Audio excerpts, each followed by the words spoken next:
नमस्कार दोस्तों। आज शुरू कर रहे हैं। एक नया टॉपिक है प्रोनाउन। तो प्रोनाउन का मतलब होता है सर्वनाम, फोर नाउन, जो नाउन के लिए मुख्य रूप से काम में लिया जाता है। लेकिन कई बार बिना नाउन के भी प्रोनाउन का यूज होता है, यानी नाउन नहीं हो फिर भी प्रोनाउन का हम यूज करते हैं। कैसे? जो एवरी वन वर्ड है, every one wants to be happy, प्रत्येक है वो खुश होना चाहता है। ठीक है, तो एवरी वन यहाँ कोई नाउन नहीं आया, फिर भी क्या है, प्रोनाउन अकेला खड़ा है और पूरा अर्थ दे रहा है। यानी जनरली एक चीज़ के बारे में बात कर रहे हैं तो वहाँ ये प्रोनाउन है वो सीधा यूज किया जाता है। अगर नाउन है उसके रेफरेंस में प्रोनाउन लगभग यूज किया जाता है।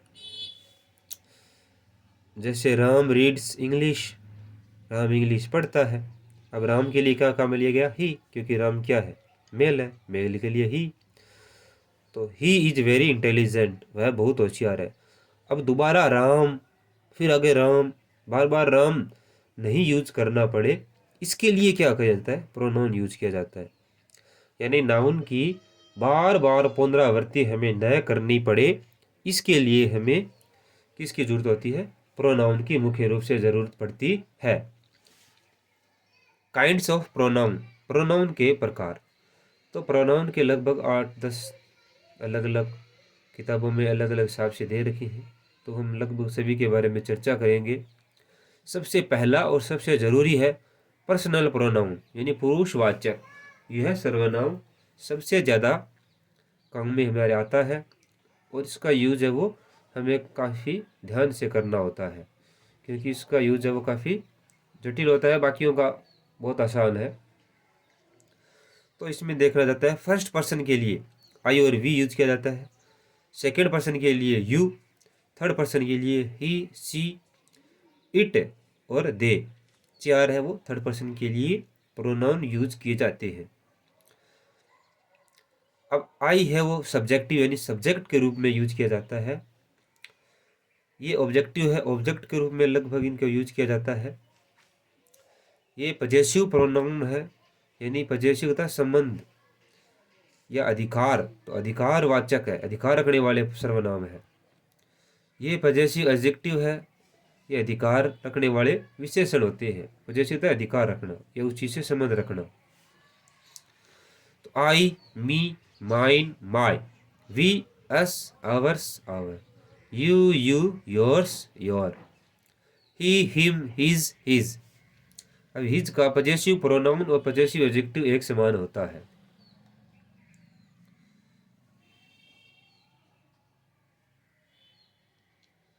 इसके बाद में शी, हर, हर्स, हर, तो शी का ऑब्जेक्टिव और पजेसिव एडजेक्टिव एक जैसा होता है। They, them, theirs, their, it, it, possessive it का यानी निजी वस्तु का पजेसिव प्रोनाउन नहीं होता, पजेसिव एडजेक्टिव होता है इट्स, इट, इट, इट्स।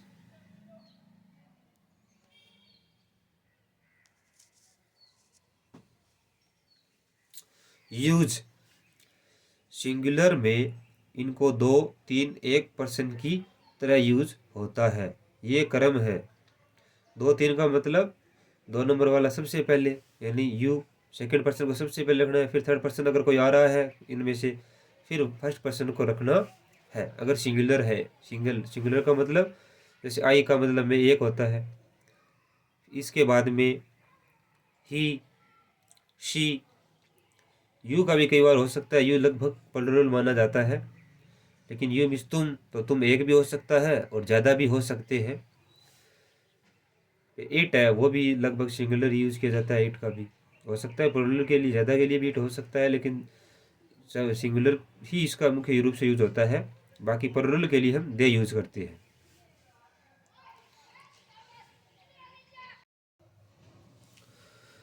जो पीछे मैंने दोस्तों आपको टेबल लिखवाई थी वो अच्छे से याद कर लें, बहुत ज़्यादा आपको हेल्प करेगी आगे। अगर जो वाक्य हमने देखे थे उनमें दो वाक्य आ गई, जैसे सेकंड पर्सन आ गया, थर्ड पर्सन आ गया, तो उनको इस क्रम में लिखना है। सेकंड आ गया, फर्स्ट आ गया तो सेकंड फिर फर्स्ट। अगर थर्ड या फर्स्ट आया तो दोनों को थर्ड या फर्स्ट। सेकंड मान लो नहीं है, दो ही आए हैं सब्जेक्ट के रूप में, तो इस प्रकार लिखना है। जैसे you and he are good friends, you यानी सेकंड पर्सन पहले लिखना है, फिर थर्ड पर्सन लिखना है। सेकंड और फर्स्ट है तो you and I can play cricket, you second है और आई फर्स्ट है। यू, ही एंड आई, इन तीनों को हमने एक साथ यूज किया है, second person, third person and first person. Are students, यदि प्लुरल हो तो 1 2 3 का ही क्रम रहेगा, यानी बहुवचन में आपको 1 2 3 किस हिसाब से लिखना है। पहले फर्स्ट पर्सन आ जाएगा, फिर सेकंड पर्सन आ जाएगा, फिर थर्ड पर्सन आ जाएगा। जैसे we, you and they are working in the same bank, एक ही बैंक में काम करते हैं। यदि कोई गलती हो, कोई अपराध हो, कोई भूल हो जाए और उसको स्वीकार करना हो तो हमें 1 2 3 का क्रम लिखना है। 1 2 3 का मतलब गलती है वो सबसे पहले खुद पे लेनी होती है, या अपराध अगर हमने किया है तो उसको हम मोरालिटी यानी नैतिकता के हिसाब से दिखाना चाहें तो खुद पे लेनी होती है कि मैं, तुम एंड वह स्पॉइल्ड द पार्टी, पार्टी को खराब करने में सबसे पहले मैं था, फिर तुम थे, फिर क्या है वो, यानी तीसरे के लिए काम में लिया जाता है। अगर हम ही सबसे पहले लिखेंगे तो दोष सबसे ज़्यादा किसका हो जाएगा, ही का हो जाएगा। हम देखते हैं ना नॉर्मली कि वह है तो उसने खुद पे ले लिया कि भाई मैं सबसे ज़्यादा दोषी हूँ, फिर वह तुम हो, फिर वह है। तो इस प्रकार हम नैतिकता के हिसाब से शब्दों को अच्छाई देने के लिए, गुडनेस देने के लिए हम यूज करते हैं। कलेक्टिव नाउन अगर सिंगल यूनिट की तरह है, यानी एक यूनिट का बोध हो रहा है तो प्रोनाउन होगा इट्स। जैसे after 10 days the jury gave its verdict, 10 दिनों के बाद में जूरी ने अपना क्या दिया, वर्डिक्ट दिया कि क्या फैसला रहेगा, क्या आदेश रहेगा। सेपरेट रूप में हो तो प्रोनाउन देर का यूज होगा। सेपरेट का मतलब अलग अलग सदस्य के रूप में बोध हो रहा हो, जैसे कि जूरी अलग अलग हो गई, विभाजित हो गई किसी मुद्दे पे, तो इस प्रकार है तो हमें क्या करना है, देयर का यूज करना है, क्योंकि अलग अलग मेंबर्स है वो अलग अलग रूप में दिखाई दे रहे हैं, वो बहुवचन हो गई। जैसे the jury were divided in their opinions, जो जूरी है वो अपने ओपिनियंस यानी विचार को लेकर क्या हो गई, विभाजित हो गई। तो यहाँ पर क्या किया हमने, देयर का यूज किया। तो अगर कोई चीज़ यूनिट के रूप में हो रही है, एक एक चीज़ का बोध हो रहा है एक साथ में टीम के रूप में, तो हमें क्या यूज करना है, इट्स। और अलग अलग मेंबर्स के रूप में हो रहा है तो देयर। ईच, ईदर, नीदर के साथ हमेशा सिंगुलर प्रोनाउन का यूज होता है, क्योंकि ये हमेशा क्या है, सिंगुलर ही इनके साथ वर्ब यूज होती है, सिंगुलर ही सेंस देते हैं। ईच ऑफ द स्टूडेंट्स, प्रत्येक विद्यार्थी, is ready to do his duty. अब हिज का प्रयोग क्यों हुआ, क्योंकि एक एक करके बात हो रही है कि प्रत्येक विद्यार्थी है वो अपनी ड्यूटी देने के लिए तैयार है। प्रोनाउन इट, अब प्रोनाउन इट का प्रयोग निर्जीव वस्तुओं के लिए, जानवरों के लिए, अननोन सब्जेक्ट है, अज्ञात अगर सब्जेक्ट है तो हमें इंट्रोडक्टरी वर्ड के रूप में हम इट का उपयोग करते हैं, या वेदर मौसम के रूप में भी इट का प्रयोग किया जा सकता है, या अदर चीज़ों का जो निर्जीव चीज़ें हैं और अगर हम उनको इंट्रोडक्टरी रूप में हम इट का उपयोग करते हैं। जैसे आई हैव ए कार, मेरे पास एक कार है। इट इज़ वेरी कॉस्टली, यह बहुत ही कॉस्टली यानी कीमती है। तो एक कार के लिए क्या यूज किया, it. He has a dog, उसके पास एक कुत्ता है। इट इज़ वेरी फैथफुल, यह बहुत विश्वासी है। तो डॉग के लिए क्या होया, इट। तो हम जानवर के लिए जो नॉन सब्जेक्ट है उन सब के लिए इट यूज करते हैं। अब इंट्रोडक्टरी वर्ड यानी जो शुरू में अगर परिचय कराने वाले शब्द होते हैं तो दिस और इट में क्या फ़र्क है। तो दिस का प्रयोग किसी व्यक्ति या वस्तु का नाम बताने या परिचय कराने के लिए किया जाता है। जैसे दिस इज़ माय फ्रेंड सीमा, यह मेरी मित्र सीमा है। या this is my friend Ramesh, यह मेरा मित्र रमेश है। या दिस इज ए कैट, यह एक बिल्ली है। या दिस इज ए कंप्यूटर, यह एक कंप्यूटर है। तो अगर हम किसी से परिचय करा रहे हैं तो दिस करना है, बाकी सब जगह इट का यूज कर सकते हैं। अगर निजी वस्तु है अगर उसके बारे में इंफॉर्मेशन दे रहे हैं, सूचना दे रहे हैं, तो हम इट का प्रयोग कर सकते हैं। जैसे इट इज़ ए कंप्यूटर, तो ये कंप्यूटर है। अगर हम परिचय करा रहे हैं कि कंप्यूटर के बारे में क्या है, आप इसके बारे में जानने, उसके पार्ट्स के बारे में बता रहे हैं, तो हम कहते हैं दिस इज ए कंप्यूटर, उसके बारे में आगे बता रहे हैं। अगला प्रोनाउन है रिफ्लेक्सिव व इम्फेटिक। रिफ्लेक्सिव व इम्फेटिक। अब रिफ्लेक्सिव का मतलब होता है जो प्रतिबिंब के रूप में सब्जेक्ट के लिए यूज होता है, तो सब्जेक्ट पे ही आके पड़ जाता है। कैसे? तो सेल्फ व सेल्वेज। सेल्फ को सिंगुलर के साथ, सेल्वेज यानी प्लुरल के साथ यूज किया जाता है। जैसे आई का होता है माई, तो माई plus self my self, him plus self himself, her plus self her self, it plus self it self. ये चारों ही क्या है? सिंगुलर है, इसलिए इसके साथ क्या जुड़ गया? सेल्फ। और ये सिंगुलर के लिए यूज किए जाते हैं। आवर किसका है? वी का, तो our plus selves ourselves, them plus selves themselves, ये दोनों ही प्लुरल है, इसलिए सेल्वेज जुड़ गया। अब यू के बारे में एक विशेष चीज़ क्या है? यू मिस है तुम, तो तुम सिंगुलर एक के लिए भी हम कह सकते तुम क्यों नहीं आए। और ज़्यादा है तो हम कह सकते हैं तुम क्या कर रहे हो, तुम कहाँ जा रहे हो। तो अगर ज़्यादा है तो भी तुम होता है यू, और अगर एक है तो भी हम यू यूज करते हैं। तो यू का होता है योर, तो your plus self your self, your plus salvage your salvage. तो यू के दोनों होते हैं, सेल्फ और सेल्वेज दोनों ही। अगर हमें यह लग रहा है कि सिंगुलर है बात करने वाला या सुनने वाला जो, तो हमें सेल्फ यूज करना है। अगर प्लुरल सेंस दे रहा है तो हमें सेल्वेज यूज करना है, योर सेल्वेज हो जाएगा। यू तुम, एक और एक से ज़्यादा के लिए भी, दोनों के लिए यू यूज होता है। रिफ्लेक्सिव, इस प्रोनाउन में कर्ता का काम करने का प्रभाव खुद पर पड़ता है। रिफ्लेक्सिव होता है प्रतिबिंब के रूप में, यानी उसका ही प्रतिबिंब। जैसे दर्पण में हम अपना प्रतिबिंब देखते हैं तो हम ही दिखाई दे रहे हैं, वैसे ही इसका जो काम है, कर्म है, वो सब्जेक्ट पे ही आके पड़ता है। जैसे आई हर्ट माई सेल्फ, मैंने स्वयं को ही चोट पहुंचाया। आई हर्ट माई सेल्फ यानी को करिए मैंने खुद ही चोट खा ली। शी रूइंड हर सेल्फ, उसने स्वयं ही बर्बाद कर लिया खुद को।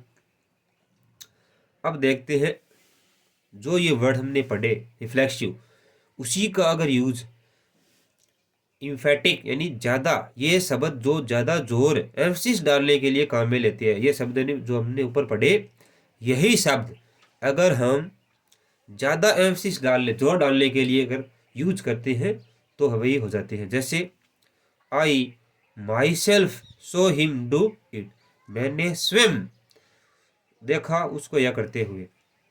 शी हर सेल्फ, वह स्वयं फाउंड दिस सॉल्यूशन, उसने स्वयं इस प्रश्न का उत्तर ढूंढा। तो यानी माई सेल्फ और सेल्फ सेल्फ क्या कर रहे हैं? सब्जेक्ट पर एम्फसिस यानी जोर डालने का कार्य है। आई मैंने, माई सेल्फ स्वयं, शी उसने, हर सेल्फ स्वयं। अब इम्फेटिक और रिफ्लेक्सिव दोनों प्रोनाउन पढ़े, उनके बीच में क्या फ़र्क है? जैसे I have arranged it my self, मैंने यह व्यवस्था स्वयं की। इसमें क्या है? इम्फेटिक यानी जोर डालने के लिए। I myself have arranged it, मैंने स्वयं इसकी व्यवस्था की।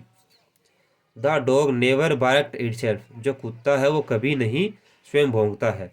द डॉग इट सेल्फ, जो कुत्ता है वो स्वयं कभी नहीं भौंकता है।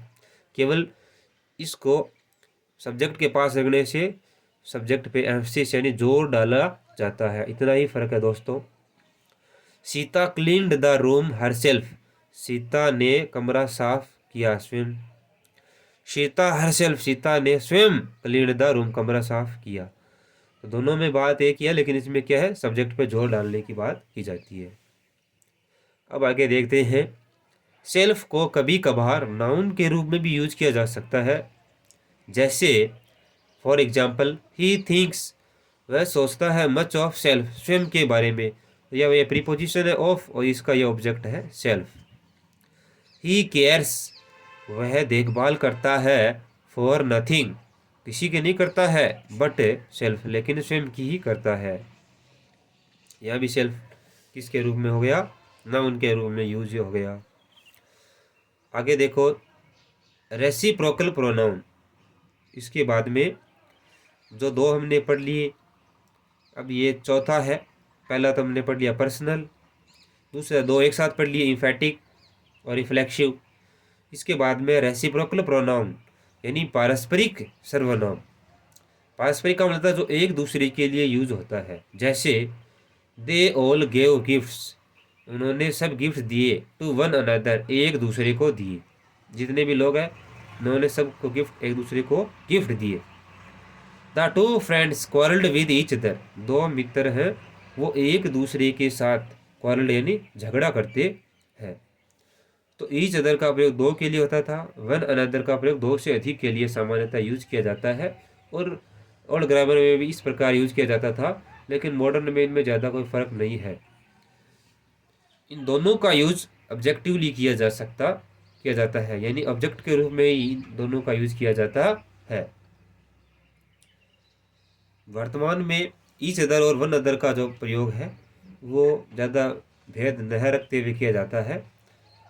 बाकी ओल्ड इंग्लिश में वन अनदर यानी मोर देन टू, दो से ज़्यादा के लिए होता था, और जो ईच अदर है उसका प्रयोग टू यानी दो के लिए होता था। लेकिन दोस्तों वर्तमान में इनमें ज़्यादा कोई भेद नहीं है। तो आशा करता हूँ हमने चार जो प्रोनाउन के भाग पढ़े आपको समझ आ गए होंगे। आगे प्रोनाउन का दूसरा पार्ट में लेकर आऊँगा।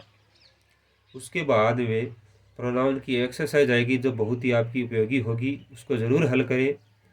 Thank you, see you soon.